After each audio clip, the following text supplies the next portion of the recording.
Bonjour! Dans cette vidéo, nous allons voir ensemble l'un des pièges les plus fatigants lors d'une négociation, à savoir la procrastination de votre interlocuteur.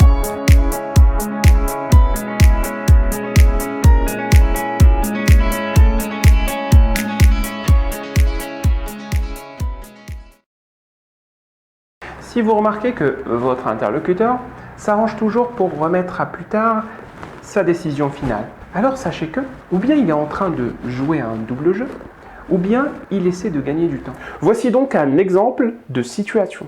Et donc, je demande un salaire brut annuel de 50 000 €. Oui, cela me paraît jouable. Mais il y a quelques détails que je voudrais vérifier en interne avant de vous donner une réponse définitive. Mais monsieur Lambert, je reviendrai vers vous la semaine prochaine. Pour l'instant, je ne m'engage à rien. Si vous ne faites pas preuve de fermeté face à un interlocuteur qui remet à plus tard des décisions importantes, vous risquez deux choses. La première chose, être victime du syndrome de la dépense gâchée.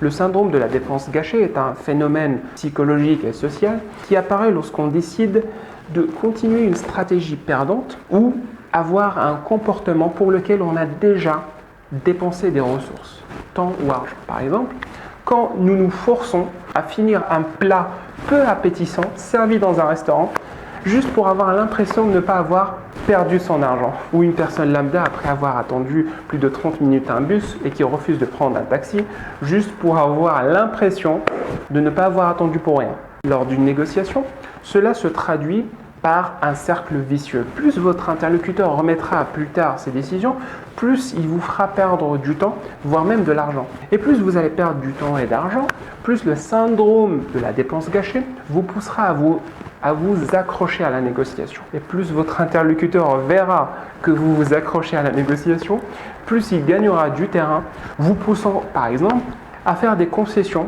que vous n'aurez jamais accepté de faire en temps réel. Rappelez-moi, quelles étaient vos prétentions salariales? 50 000 € brut annuel. Eh bien, après mûre réflexion, nous avons décidé de vous proposer 44 000 €. 44 000? Oui. Il m'a fait miroiter pendant 5 semaines pour ça. S'il me l'avait dit dès le départ, jamais je n'aurais accepté. J'ai perdu 5 semaines et je n'ai plus le temps pour chercher ailleurs. Et il le sait très bien. Alors, c'est que vous acceptez ou vous acceptez pas?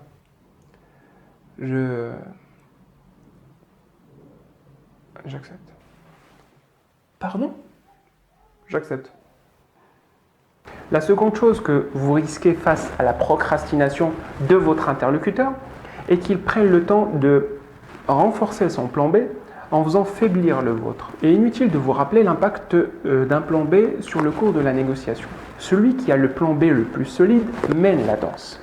Bref, face à la procrastination de votre interlocuteur, la meilleure chose à faire est de se fixer une limite, une vraie limite, et de savoir dire stop à un moment donné. Faites-lui par exemple une proposition assortie d'une échéance raisonnable et la plus courte possible. Je reviendrai vers vous la semaine prochaine. Pour l'instant, je ne m'engage à rien. Soit, sachez néanmoins que ma proposition est valable jusqu'à la fin de la semaine prochaine.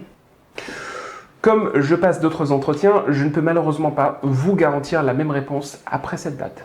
Rappelons que plusieurs études ont en effet démontré que, d'une manière irrationnelle, on accepte plus facilement une offre quand elle est accompagnée d'une date limite qu'une offre qui n'est pas accompagnée d'une date limite. Bon, sinon, si malgré tout votre interlocuteur continue à essayer de trouver ou gagner du temps en trouvant toujours des prétextes pour ne pas s'engager, vous pouvez aborder le sujet avec lui d'une manière directe.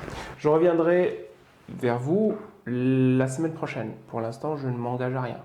Écoutez, monsieur Lambert, c'est notre 3e réunion en 5 semaines et je n'ai toujours pas eu de réponse claire de votre part. Pour être totalement transparent avec vous, je commence à avoir l'impression que vous ne cherchez pas forcément à me recruter. Peut-être préférez-vous trouver un autre profil.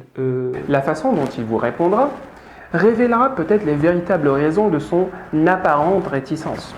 Vous pouvez ainsi réagir en conséquence. Merci d'avoir suivi cette vidéo.